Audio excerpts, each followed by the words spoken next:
बोल की बढ़ती मकबूलियत हुकूमत को हजम नहीं हो सकी और हक और सच की आवाज को दबाने के लिए पैमरा ने बोल न्यूज का लाइसेंस मुअत्तल कर दिया, जिसके बाद मुल्क भर में बोल न्यूज की नशरियात बंद कर दी गई। हुकूमत की जानिब से ओछे हथकंडे इख्तियार किए जा रहे हैं। हक और सच की जो आवाज़ उसको दबाने की बाकायदा कोशिशों में आए रोज़ तेज़ी देखी जा रही है। सहाफ़त पर कदगन लगाने के लिए एक दफ़ा फिर से बोल को निशाना बनाया गया। पैमरा की जानिब से बोल का लाइसेंस मुअत्तल कर दिया गया।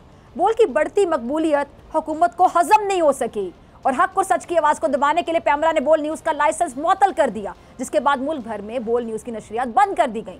इमरान खान और तहरीक इंसाफ के दीगर कायदीन ने बोल न्यूज़ की नशरियात की बंदिश को सहाफ़त पर हमला करार देते हुए मुज़म्मती पैगामात जारी किए, जबकि सहाफ़ती और सियासी हलकों में बोल की बंदिश की मज़म्मत की जा रही है।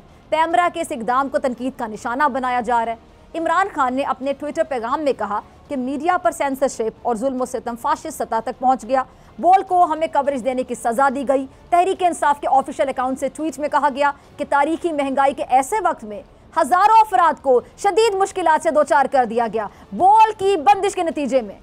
शेख रशीद ने भी अपने ट्वीट में बोल न्यूज़ की बंदिश की मजम्मत की। हजारों ऐसे पैगामात हैं जो बोल से इजहार एकजहती के लिए किए जा रहे हैं।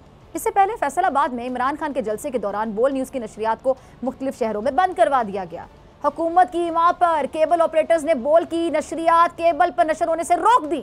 बोल न्यूज़ की बंदिश पर अवामी हलकों में शदीद गम और गुस्से का इजहार किया जा रहा है। सोशल मीडिया पर पैमरा के इक़दाम की मजम्मत, बोल के साथ एकजहती का इजहार किया जा रहा है। ट्विटर पर भी बोल को बोलने दो ट्रेंड कर रहा है। बोल एक बार फिर नंबर 1।